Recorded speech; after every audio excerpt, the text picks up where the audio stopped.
పులోమ దానవుడు, అగ్నిదేవుడు మరియు చ్యవన మహర్షి కథ.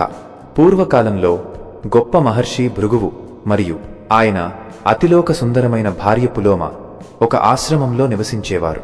ఒకనాడు మహర్షి భృగువు ఆశ్రమం నుండి బయటకు వెళ్లిన సమయంలో పులోముడు అనే పేరుగల ఒక రాక్షసుడు అదృష్టవశాత్తు ఆ ప్రాంతానికి వచ్చాడు.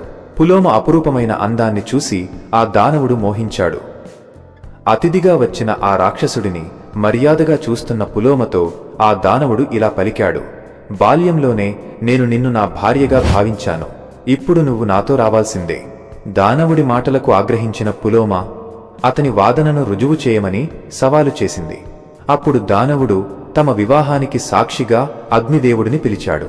అగ్నిదేవుడు వచ్చి ఈ విధంగా వివరించాడు: బాల్యంలో పులోమ ఏడుస్తుంటే ఆమె తండ్రి సరదాగా, ఓ దానవా, ఈమెను తీసుకెళ్ళు అని అన్నాడు. ఆ సమయంలో అక్కడే దాగి ఉన్న ఒక రాక్షసుడు ఆమెను తన భార్యగా అంగీకరించాడు. అయినప్పటికీ ఆ తరువాత పులోమ మహర్షి భృగువును శాస్త్రోక్తంగా వివాహం చేసుకుని ఆయనకు నిజమైన ధర్మపత్నిగా మారింది.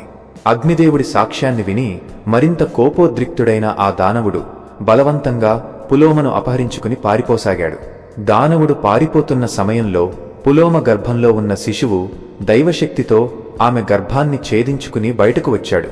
ఆ శిశువు తేజస్సు మరియు దివ్యశక్తితో ఆ దానవుడిని క్షణంలో దహించి భస్మం చేశాడు. గర్భం నుండి చ్యుతం బయటకు రావడం అయినందున ఆ శిశువుకు చ్యవనుడు అనే పేరు వచ్చింది. ఆ చ్యవనుడే తరువాత గొప్ప తపస్సుతో చ్యవన మహర్షిగా ప్రసిద్ధి చెందాడు.